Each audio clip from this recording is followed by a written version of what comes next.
Um, Postmortem, Postmortem podcast. I don't know. I feel like that penile malfunction. penile malfunction. Primal. Uh, Man. Primal Man. This is a primal misogyny podcast.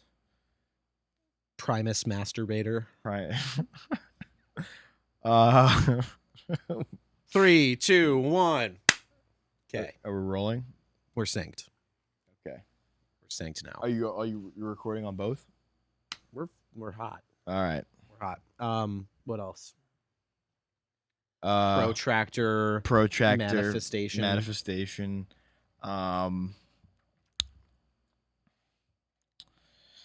Good radio. Post Malone podcast. I was like, there's got to be somebody. Pancake madness. Pancake Madness, just being fucking random. Our random podcast. Pancake Muffins podcast.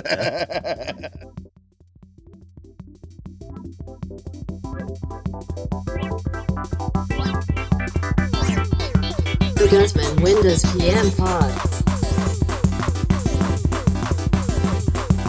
The Guzman Windows PM Pod. The Guzman Windows PM Pod. The Guzman Windows.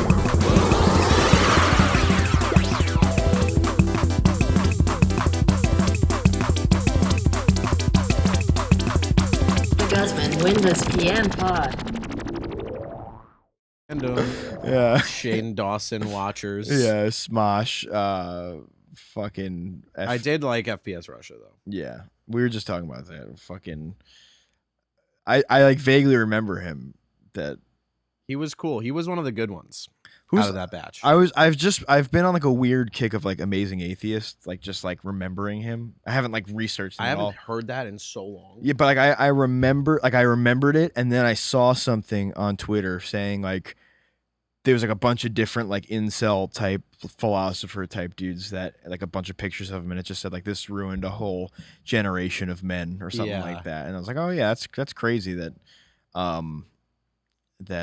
that happened. And then I saw it in real life because like yeah, like I feel like Amazing Atheist was like the biggest thing on earth for like a year Yeah. or two. He had like millions of subscribers, and he was just like I feel like he spit one day in like a petri dish, and then Ben Shapiro like morphed out of that. Right. You know? Yeah. Well, even I mean, like there was a point in time where all of those kind of like memey, like YouTube. I mean, like Filthy Frank and PewDiePie. Yeah, and, like, yeah, all yeah. those fucking dudes started like weaning toward that like weird 4chan-y kind of corner of the internet, and Yeah. then it all kind of it was a bubble that popped Yeah. eventually into just like pure alt-right gun-toting Yeah. crazy people. Well, it's like not that like I don't know, you know what I'm saying. No, I get it, because like I had a lot of friends that were like, I feel like it all started on like Steam, like on it was like really like came from Counter-Strike, and all the people that just said bad shit found 4chan, and they're like, well, I have to start documenting this now, and then they became it was YouTubers. all the people that got doxxed. Yeah, And yeah, then they were all like, fuck this, we're just gonna like be little scoundrels. yeah, it's pretty crazy. Well, anyway, welcome to the Gusman Windus Post Malone podcast. It is relevant to talk about Filthy Frank because he's a penisy guy. He made some penisy music, and then started to like he tried to remove himself from the penis fandom. Like he tried to like almost like you know, fucking like Jim Carrey trying to make a serious movie, and like yeah, like the Majestic. Yeah. Or like 20, what's the 23? What is that? That's where he just saw like 23 everywhere. You ever see that movie? No.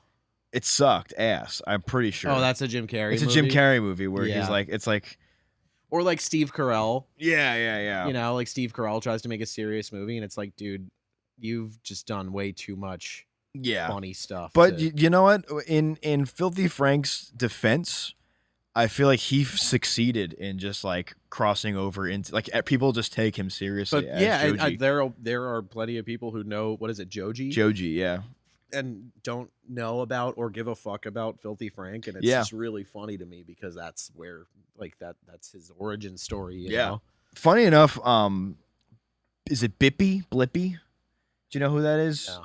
He's like a kids show like YouTuber. He's like the biggest one. I think it's Blippy. Yeah. He's like he sings all these songs about like excavators and tractors, and they're like, you know, it's like on par with like Baby Shark as far as like parents like love that their kids are hypnotized but want to kill him because they've, you know, just hear the song all the time. He's like a huge child show star. I mean, that whole corner of YouTube is so fucking weird, like the Spider-Man but Elsa shit. Yeah, but this guy, he got his YouTube fame from being the Harlem Shake like shit guy. You ever see that video of like, remember the Harlem Shake challenge? Yeah.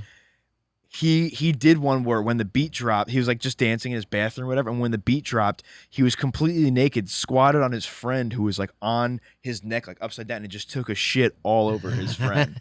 I forget what it's called. I don't want to like incriminate the guy, but I think he's like apologized for it. But like it's the same thing of like, okay, well this guy shit all over his friend, and then now But he's... did his friend consent to getting shit on? Yeah, no, it was like a planned video. Like it's like a really... So then why did he need to apologize? Like that's like the girl in the Rage Against the Machine band with the tubas that like pissed on that dude. And then she apologized for it, but it's like the dude wanted to get pissed on. Yeah, not only that, but it's like, yeah, like that's a deliberate act. It's not like you say like something shitty in front of like kids or something like that, or like parents, like something slips out when you're in the moment. Like you pulled your pants, you had to piss, you pulled your pants down, and you intentionally pissed on someone who's laying under you. Like you don't have to apologize. If people don't like it, you know, that's one thing, but like you don't have to apologize for that because it was deliberate. It was, you know, whatever part of your art. I think people were upset because it resurfaced, and he's like essentially like Steve from Blue's Clues to like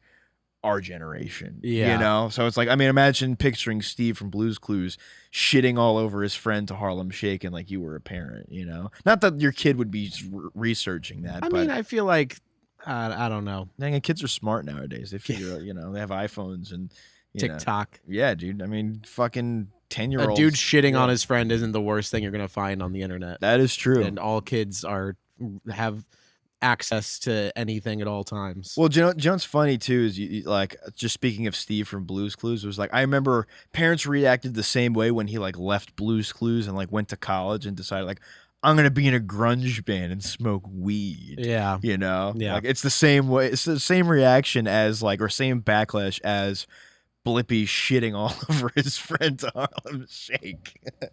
So I guess the point of this episode, right? We're kind of moving in that direction. Is like, I guess we want to talk about electronic music, right? Real quick, I think we should talk about the thing that happened this week with the AI rapper. Oh yeah, and it ending up being the dude from E-Town Concrete.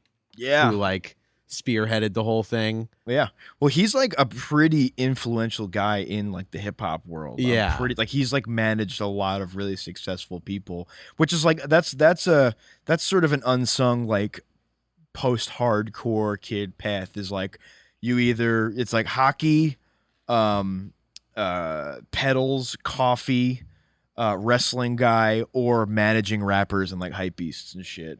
Which that's like a real that's the road least traveled, but I feel like most successful for those who do. Yeah, you know. I could think of a couple examples. Yeah, me too. That I'm not gonna. Yeah, we don't have to. But you know, the thing is though, is that like, it's just funny when like people are surprised about like a lot. Like, well, I mean, you know? dude, I saw that headline and I was like, "This is shopped. There's no way that's real." And then because I heard about it first, like I heard about the whole thing and Capitol Records and the controversy and the cancel. Like I heard about all of that and then saw the E-Town Concrete headline and I was like, "There's like that's just like some catatonic youth shit post like made up thing." And then it was real. I was like, "Oh my god, that's so fucking crazy." I straight up just like didn't even bother to research it. I'm like, I don't know. Like I saw like the character, And I'm like, well, like, I don't know.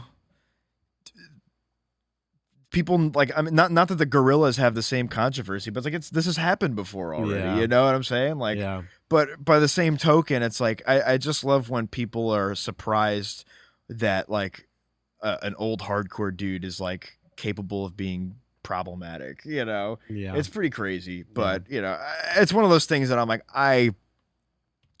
I don't give a fuck, you know, like whatever. Like it's just like, Cool. okay, Good to know you don't care. I don't fucking care about anything. I'm glad you don't care. I don't give a fuck. This is the Penis Music Podcast. Today we're gonna talk about penis music. Penis music. That's a pretty penisy concept of. So John, you were walking down the street late at night listening to Deafheaven. You want to tell us about that? So as a 43-year-old man, you decided to walk down the street of Huntington late at night and listen to Deafheaven. Can you explain yourself? Yeah, well, you know, as a divorced dad listening to Deafheaven, you know. Deafheaven is divorced dad music, if you ask me. No, but I kind of stumbled. It might have been like Discover Weekly or something like that, or like an algorithmic playlist. But I saw Sunbather on like just a song from that record, and I've revisited it, and I was like, I remember like when they were just like such a polarizing like figure in hardcore, because I feel like they almost like that was like the peak of like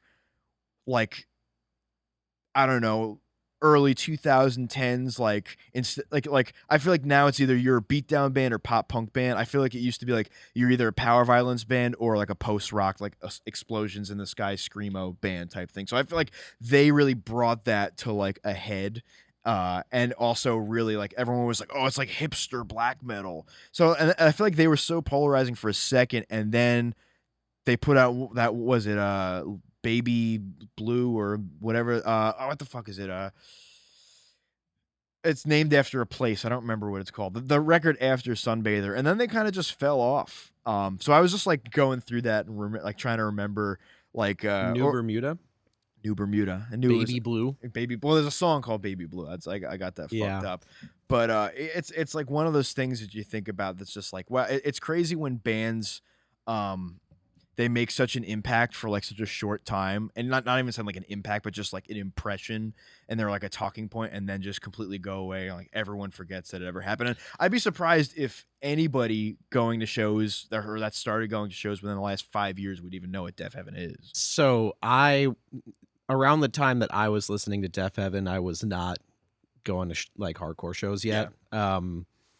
I was still very much in my like, you know, listening to Death Grips and Terra Melos and Brand New, and like that was, you know, those years of my like what was that last one, dude?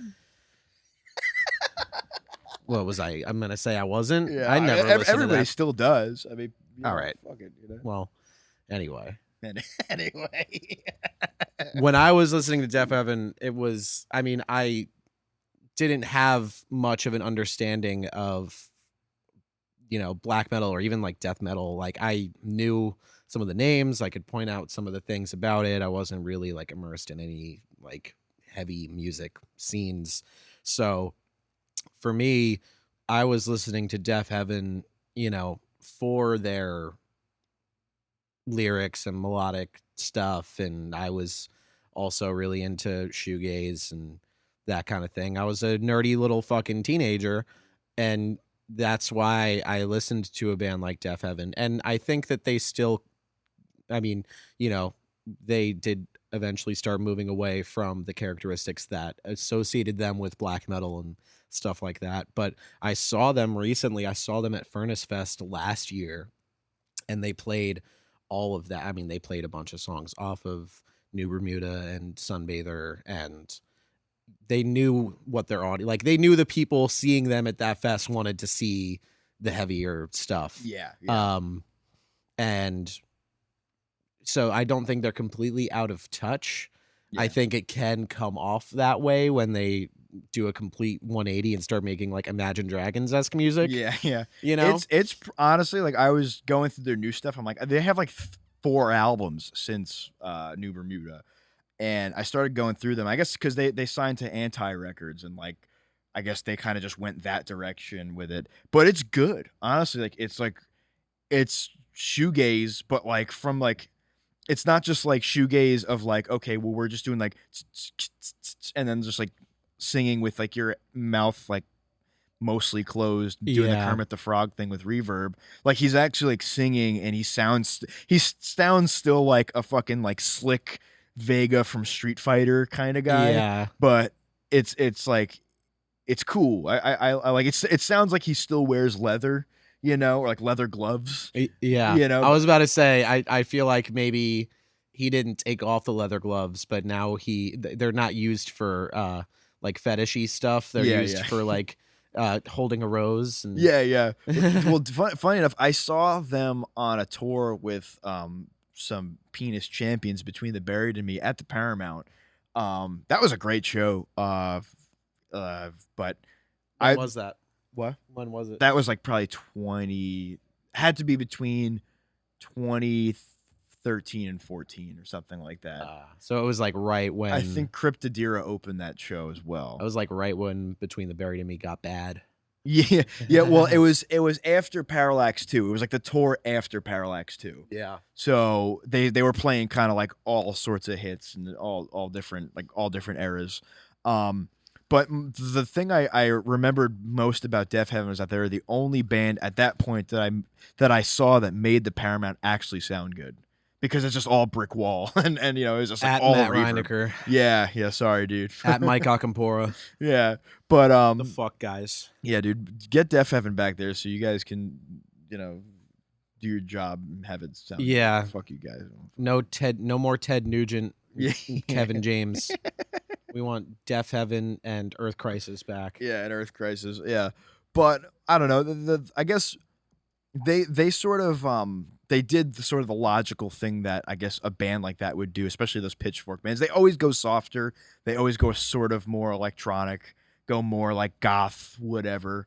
And it's crazy to think like, I don't know, like the whole world has kind of just gone into like psychedelic imagery, you know, and like bedroom pop shoegaze, you know, it like. Do you know the band The Antlers? The Antlers, yes, but I can't recall their sound like at all. So I just know the name probably from Spotify or something. yeah, I mean they have that one record, Hospice, that everyone was like crazy on for a while. Yeah. But I would liken some of their later stuff to some of the new Deafheaven stuff, and in that realm of like super ambient indie music that is supposed to have like, you know, like an edge. Yeah. You know what I mean? Yeah. And by an edge, I mean like, you know, a couple mid boosts, and then like after a song, just like fucking with the delay pedal. That was a fucking go-to move in like 2013, 2014. It still is. People still whip it out every now and then, and I appreciate it because you can tell that they watched a couple Taramelos live sets. Yeah, do you know how many fucking basements I've been in where I've had to watch that for like straight up 5 to 10 minutes? Yeah. Like while waiting to play. Yeah. I wish I had $1 because I would be rich and probably not doing a podcast. I'd just be fucking off the rest of my life. Or we'd have a studio where we could do our podcast about penis music, you know? Eventually, dude. We'll have a loft. It's manifestation, you know? Right. It's in the stars. I read my co-star and it said studio for penis music podcast. What's your chart, dude? Do you have a co-star? I don't know. Yes, you do. I'm a Cancer. That's all I know. That's it, dude? That's all. Dude, I don't know the moon and the rising anus. I don't know. You don't know that? Oh, come on, dude. You gotta know that shit. Is this an astral pod now? Yeah, now it's an astrology podcast. How do you? There's no PM. You're a Pisces. No, I'm actually not, dude. You're a Pisces. You're such a Pisces. Yeah, no, dude. I don't even know what that means. I'm a fucking Sagittarius, dude. Get it right.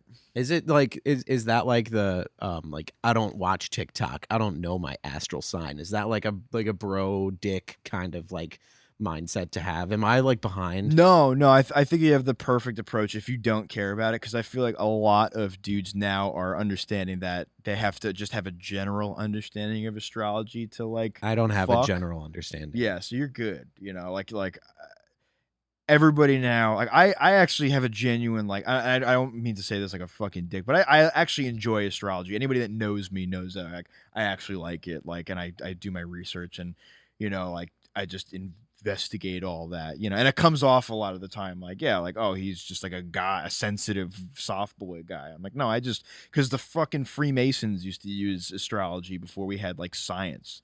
I'm like, that's fucking awesome. We need to save this conversation for when Terry's on. Yeah, no, 100%. So spoiler alert. This is the Freemason podcast. PH Mason podcast. I don't know if you can say that, man. Oh, fuck you. But anyway, we were talking about Deafheaven. We can move. We can move on from Deafheaven. Okay. Yeah. Speaking of cult shit, Yeah. Whatever. Yeah. From Deafheaven to the Templars. Yeah. But so Jesus died on the cross. Yeah. Sure. Okay. Well, all shoegaze aside, and I guess that's a whole other conversation. Is like the period of like, I would say like 2014 to 2016, where there was just a million shoegaze bands that weren't actually shoegaze, or like that people would just call shoegaze. I mean, like, because they had a lot of pedals, Soulblind still deal. Like, I talk to Finn about it all the Yeah. time. He hates when people call them shoegaze because that's not, accurate at all. Yeah. But people will just hear, like a fuzz pedal or a little bit more reverb than a slapback, and they'll say shoegaze. Yeah. And it's funny too, because like I feel like we're kind of reliving that again, but in a very different sense. I feel like anything that remotely resembles like The Cure or like My Bloody Valentine or like something like that is sort of, even anything with reverb and like blips and stuff is just shoegaze now. Like, yeah, I just worked a show yesterday that like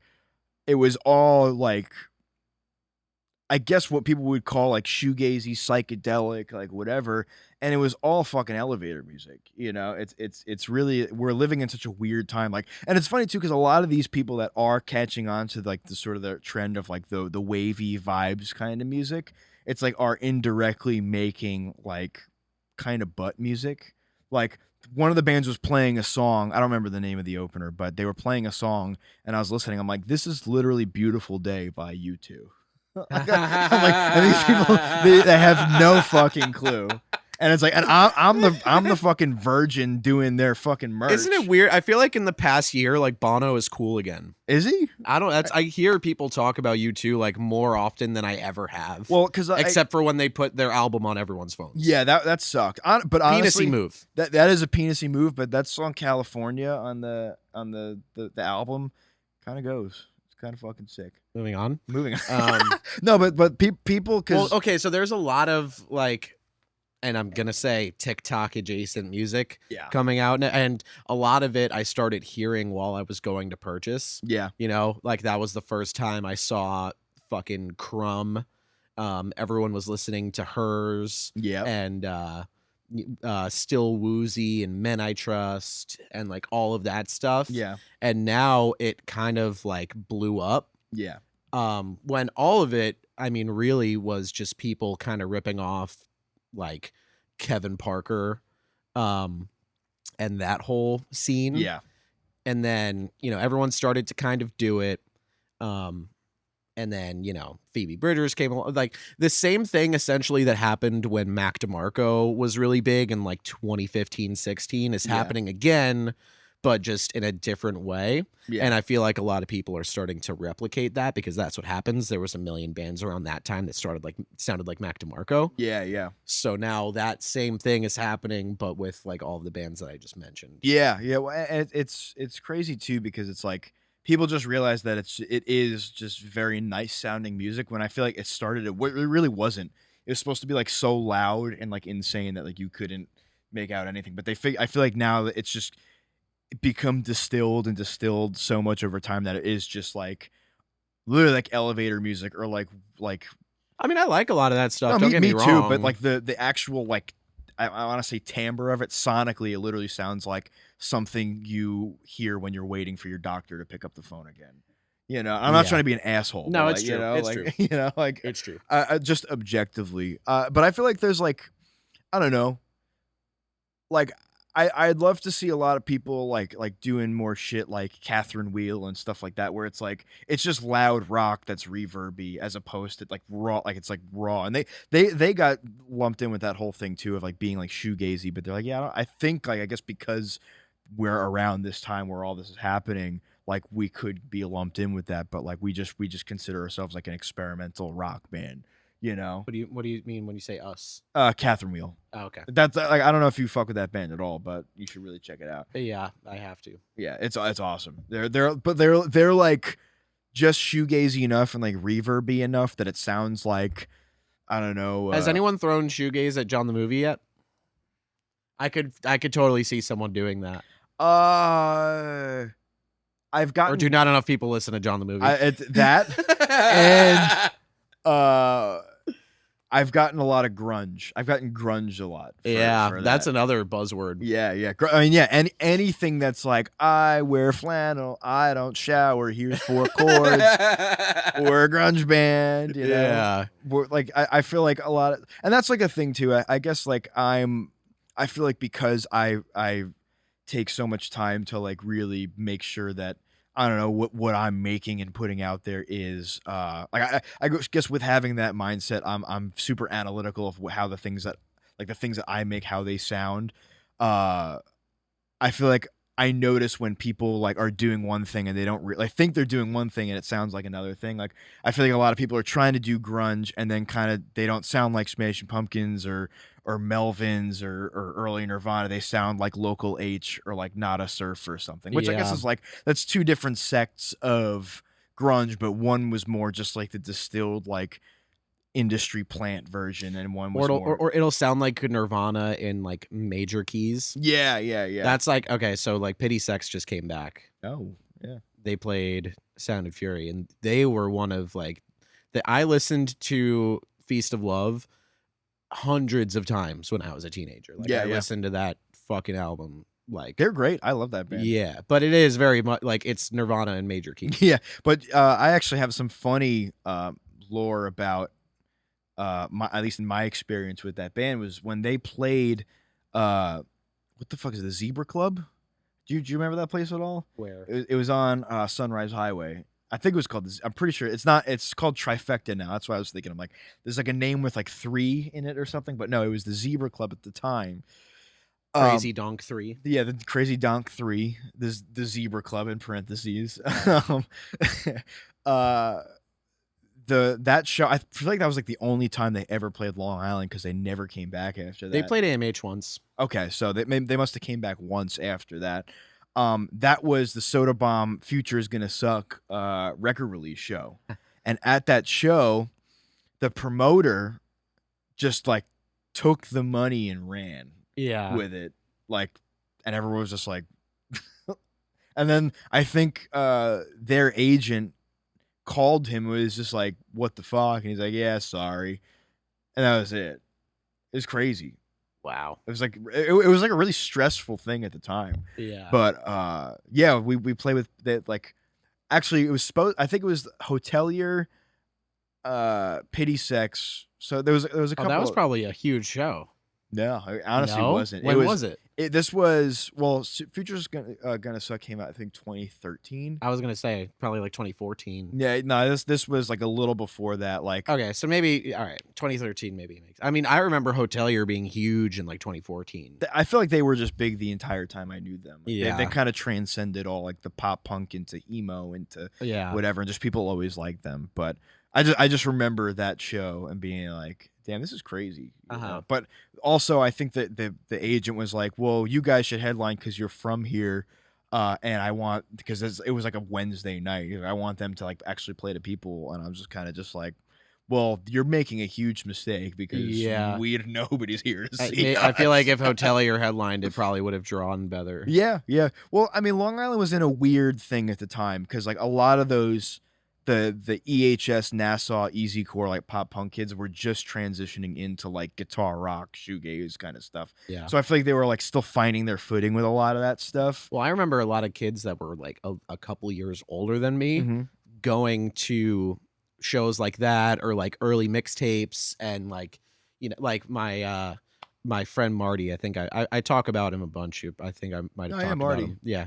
But I remember his sister. Oh yeah, Marty. I remember his sister coming back from, and we were both really into like all of that, like Pity Sex Hotelier kind of stuff. Yeah. So like I guess like Run for Cover, Top Shelf, you know. Definitely Top Shelf. A little bit of Run for Cover. I feel like was a little bit after that. At least they're like bigger bands. I could be wrong though. Well, so but I don't mean to interrupt your story, but Run for Cover was started, or at least in my time of like knowing them, started as melodic hardcore. Yeah. You know, so like Title, obviously like Last Thing You Forget, Title Fight, all Yeah. that shit, and then sort of started moving into that, transitioning at the same time into like that sort of I guess what do you call it?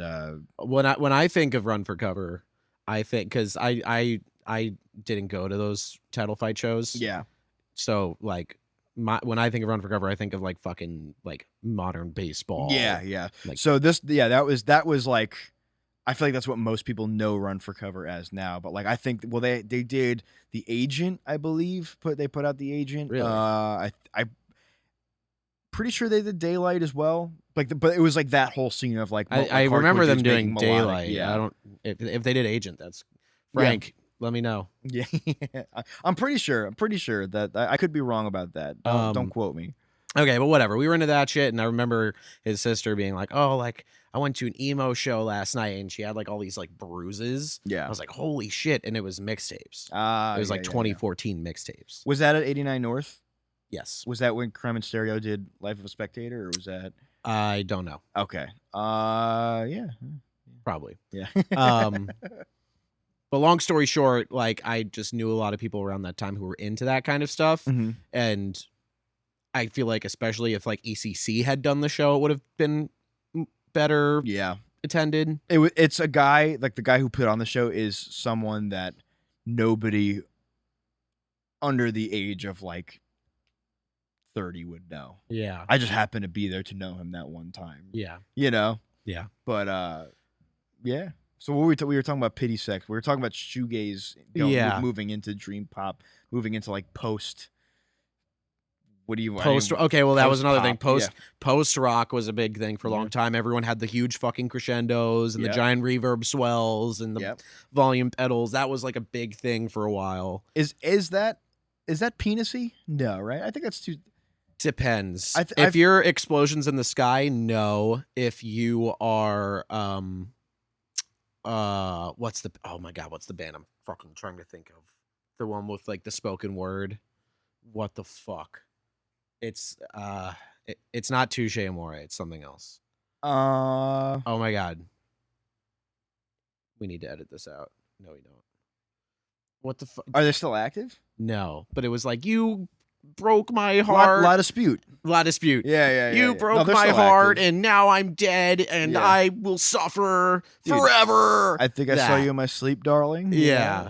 Fucking crazy. That's penis shit. But I also feel like post rock could also be butt rock, because it's like movie trailer music. You know what I'm saying? Or like car commercial.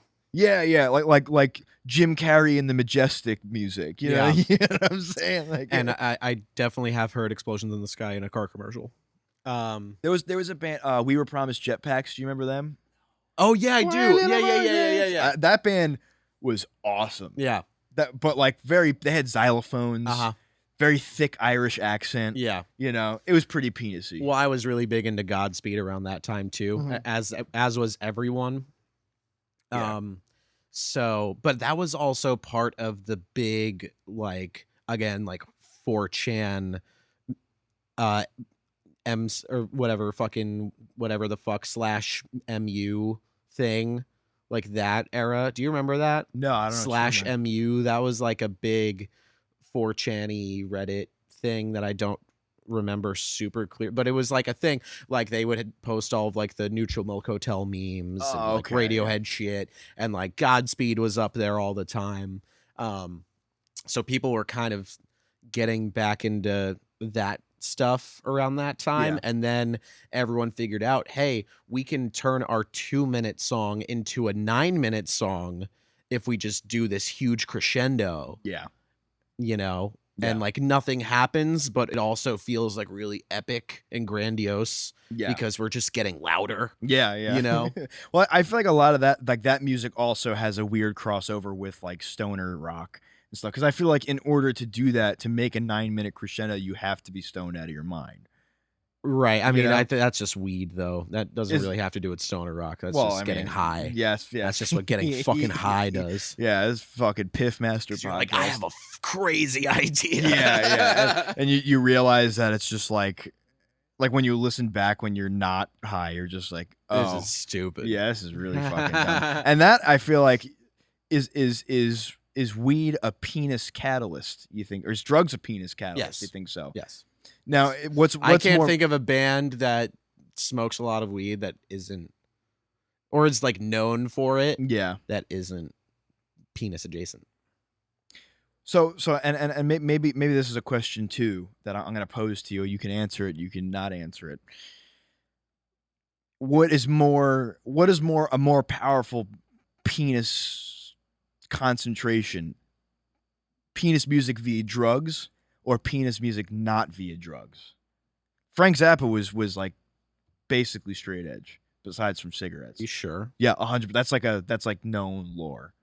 He was, and that's why it makes it even crazier is that he wasn't on any drugs. Okay, but the dude fucking playing xylophone wasn't. Yeah, fair enough. Like, you know, like he was listening. It was the '60s, dude. Like Zappa was the only dude in that room that wasn't high.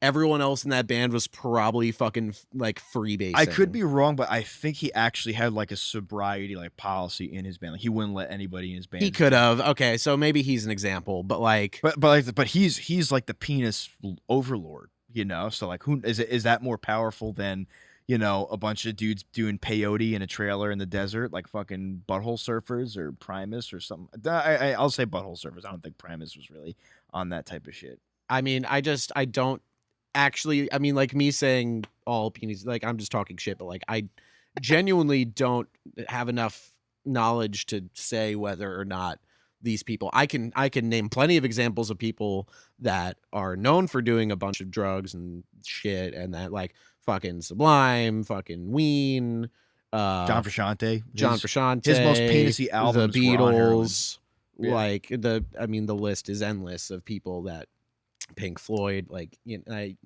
it doesn't really. Yeah, I guess it's the question is void. It's the question is, yeah, not who did, but who didn't. Yeah.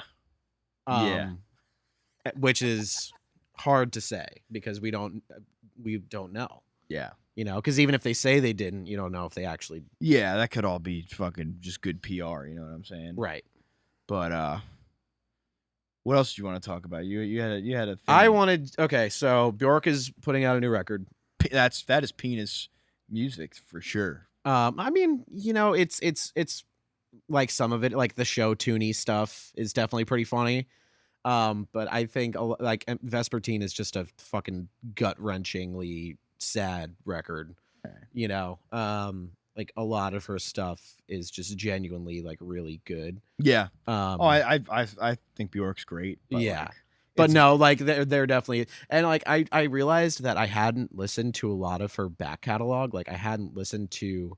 And by back catalog, I mean like the later stuff. Mm-hmm. Is that what back catalog means? There's back catalog the early stuff. I guess back catalog in my brain is like deep cuts and okay. shit like that. Well, I hadn't listened to a lot of her newer, like post 2010 stuff. So I was diving into it a little bit today.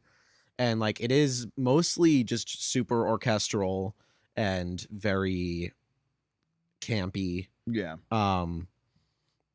But there isn't a whole lot in the way of, again, like being super outgoingly dramatic and like doing, again, like show teeny, or like, you know, even like Army of Me is just super like, you know, heavy, like like the, you know, the radio version of heavy. Mm-hmm.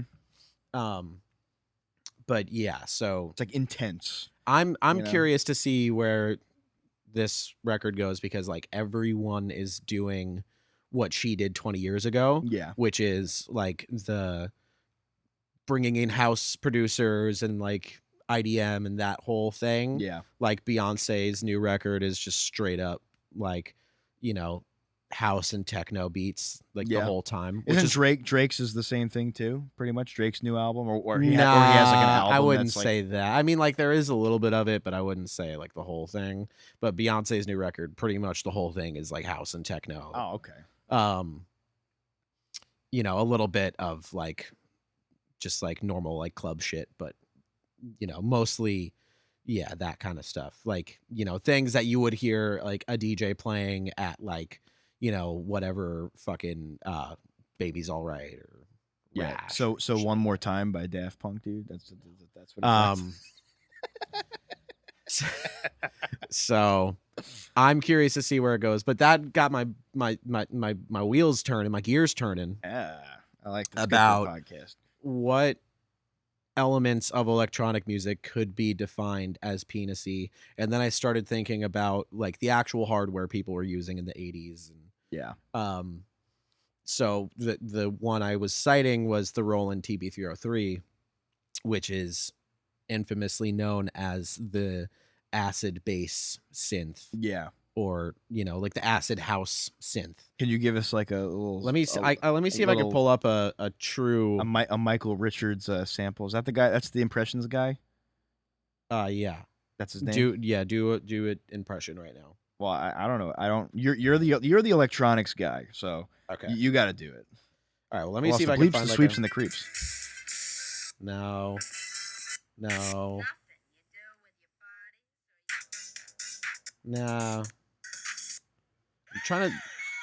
I'm thinking of a specific. This is bad radio. We just got 10 copyright strikes just now. I know, dude. You're fucking killing it. Sorry, man. Dude, I'm starving. I'm starving already, dude. You're taking food out of my mouth. I'll go to YouTube instead. Acid House.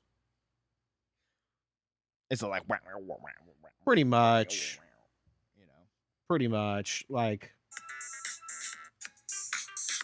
kind of like that kind of thing. I'm trying to get like the really like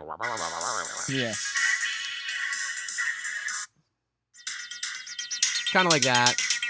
Okay, yeah. So you're essentially waiting for people to be going from kind of. I mean, the whole point I'm trying to make is I think there's like a comparison that could be made with like the TB-303 and like a slap bass. Yeah, it serves the same purpose. And people will hear a 303 and instantly relate that to acid house. Okay. Or like even like early Aphex Twin. A lot of his early stuff is very influenced by acid house and like garage, that whole like UK thing. Some lows, dude. Some lows. Yeah. I have to fart too, but I don't want that in the radio. Yeah, dude. It actually might have to come out. I'm getting a gas binge right now. Oh fuck, dude. It happens every now and then. You should bleep it out with the sensor. No, it was a silent one. Oh fuck, dude. If I smell it, I'm really pissed off. You're gonna.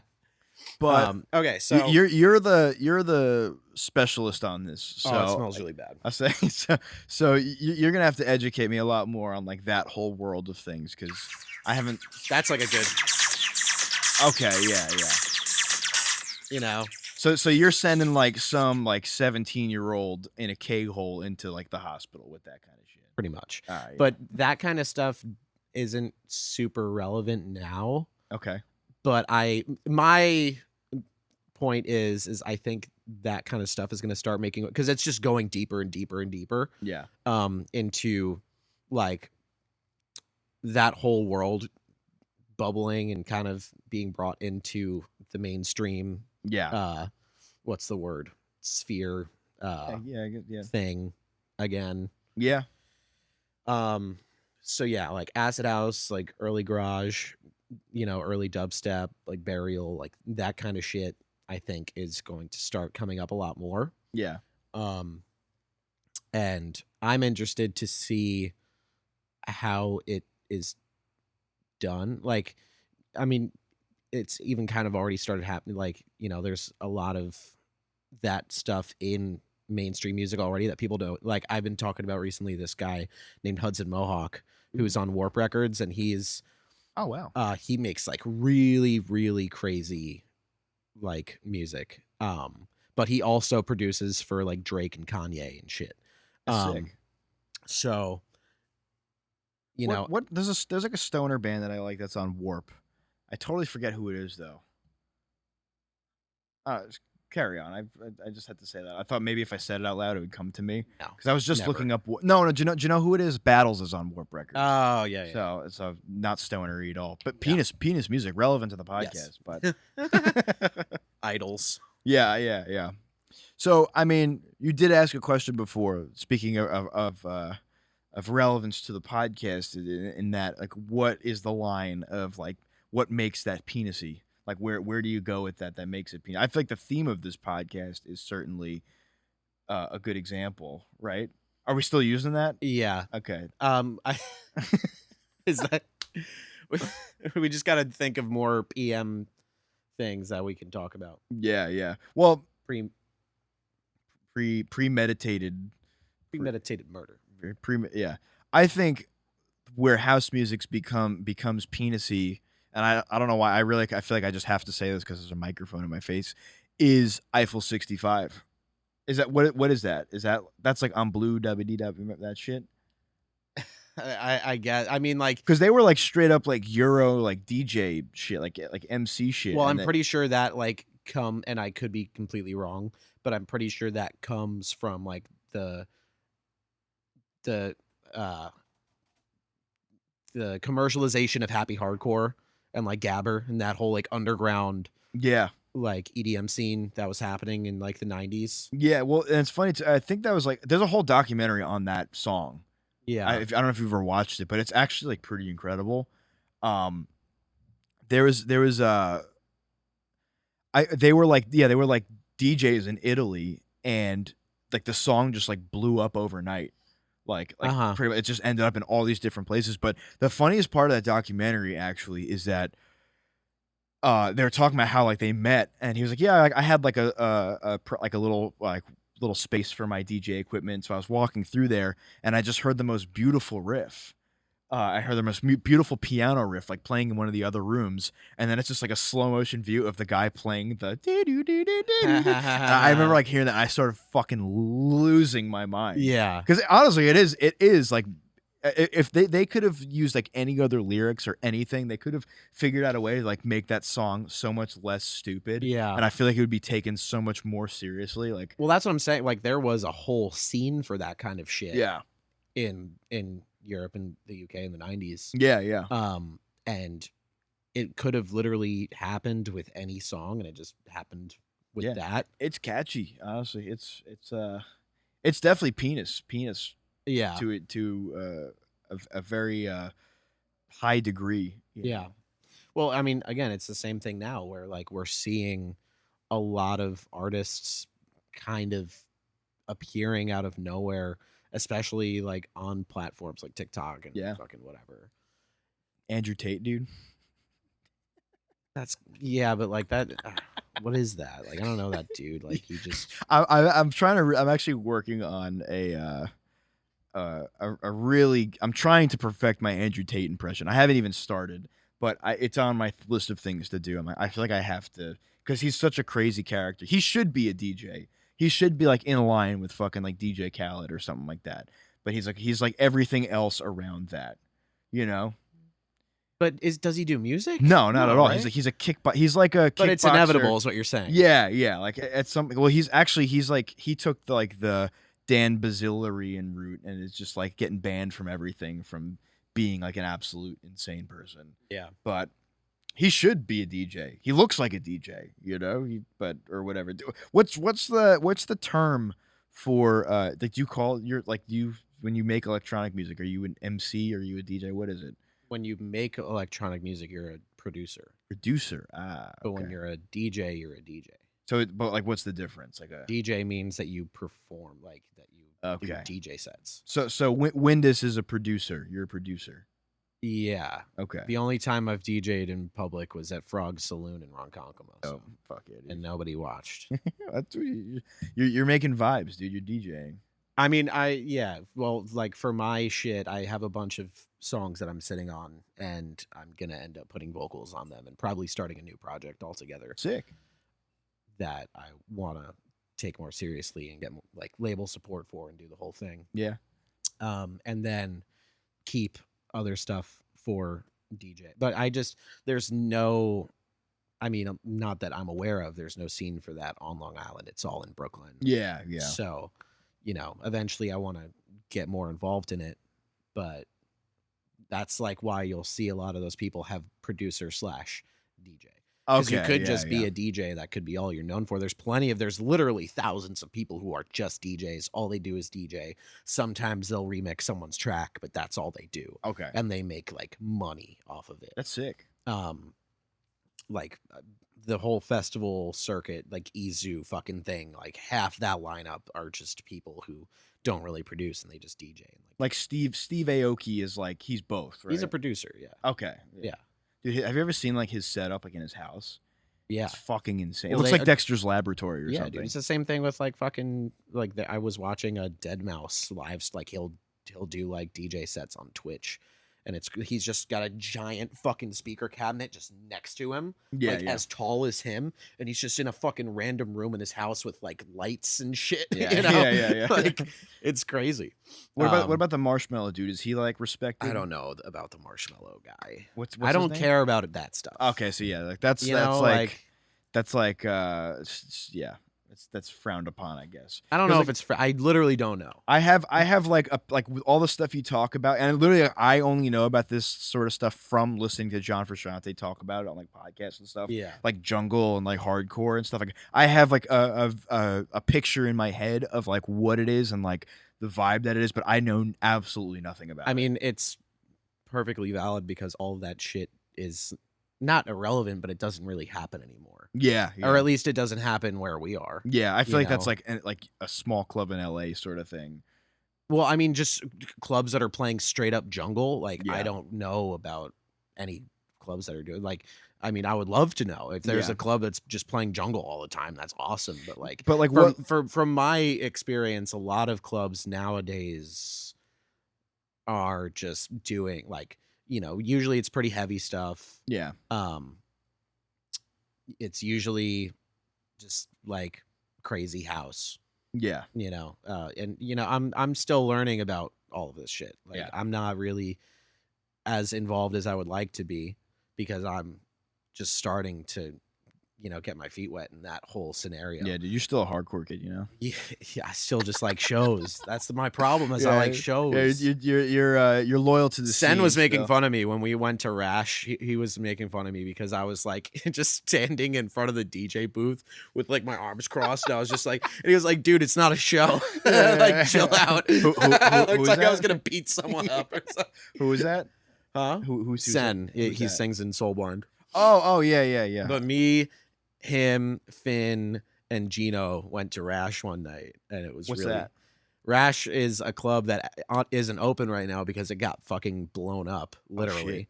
I feel like I read something about that. Might have passed. Someone walked into the club while a thing was happening and like poured gasoline. I on did the see floor that. That's and really fucking blew crazy. up the whole thing. Yeah, but we went like a week before that happened or something, and yeah, he makes fun of me for that. So again, like I'm still.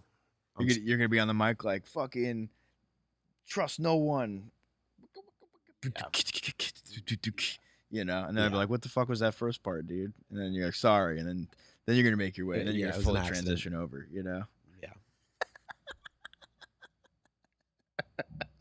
Well, in all honesty, the music that I want to make is like Tom York worship. Yeah.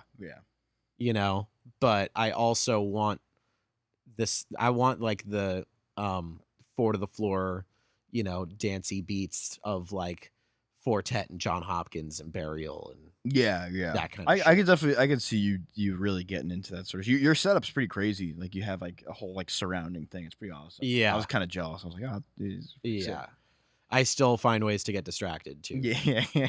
You know, and that's like a whole other conversation. But just in general, I've discovered that in order for me to be productive in trying to create shit, I need new stimulus all the time. Yeah. And I in the form of new things, whether that be a new synth or a new plugin or even a new fucking cable.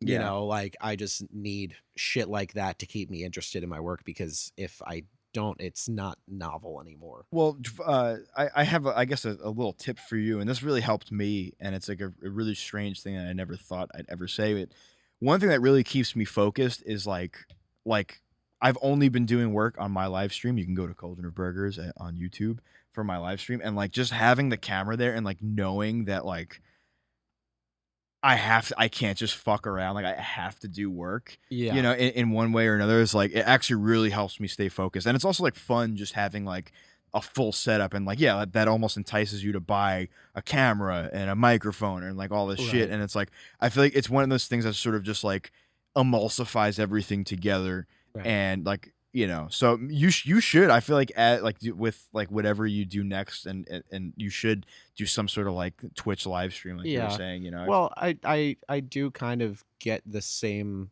thing by just picking up my laptop and going to like a fucking coffee shop or like just somewhere, because I feel like if I'm in public and like I'm supposed to look like I'm busy, then I'll actually be busy. Yeah. You know, and I'll actually find shit to do, and I'll finish mixes and I'll do whatever.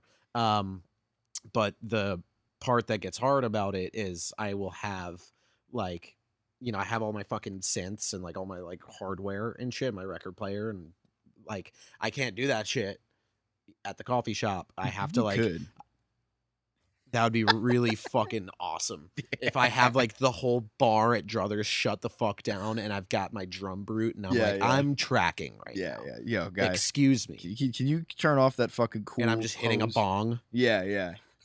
Just honestly, I feel like they would just let you stay. Summer Mike would be like, that's awesome. Like, yeah. No, but I need to do that shit at home, and it sucks too, because a lot of the actual creative output I have is while I'm out, because I'm not, you know, at home, you know, looking at the same four walls and my two cats, you know. I am looking at people and trees and fucking clouds and, you know, a train track, it's fucking, you know, the cars driving by, like all of that stuff is way more stimulating, and that'll actually get me like, you know, creatively doing more stuff than just being at home. But I can't, you know, I don't have access to all of my like tools. I guess. Well, it's also, I definitely struggle with like having my stuff at home. Like I feel like I need to go somewhere, because when I'm home and I see it, I'm like, well, I have to be doing that right now. You know, like I can't just like relax. You know, like having nothing to like work on, or going out somewhere and just leaving it all out on the table, I feel like is so much more productive for me, because I can like just go home and like actually sleep. You know, because I get like really fucked up about shit like that. If I see like my guitar, I have to pick up a guitar. If I see drum set, I have to play drums. You know, if I see paper, I have to. And if I'm not drawing, I'm like, well, you should be drawing. And if you're not drawing, then what the fuck is wrong with you? When you eating, fuck you, dude. You know.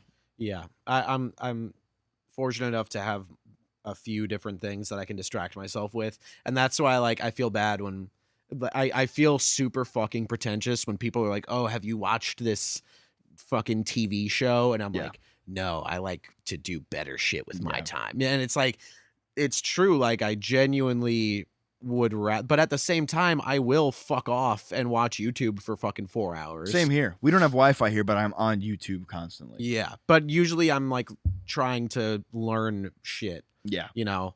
Like I still have the fucking college life mindset of like always trying to absorb information and shit, so I'll be watching fucking, you know, serum tutorials or like other shit that I'm into, you know, or I'll just watch Guga Foods, you know, Watch Epic Mealtime. I'll watch Epic Mealtime. I'll watch FPS Russia yeah, reruns. You're wrapping your synth in bacon, you know. Yeah. All right. Well, we're at an hour. Wow, really? Yeah. That's fucking Is there crazy. anything else you want to cover?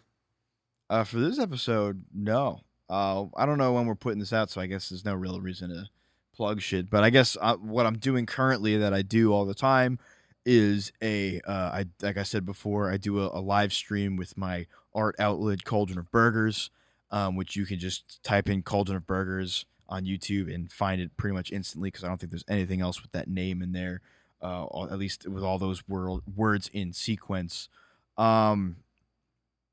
This is going to be out probably after the John the Movie show, so It definitely will be. yes. Thanks for coming to the John the Movie show. Yeah. Sorry whatever. that I shit on the floor. Yeah. That was an accident. Yeah. They don't call you GG out.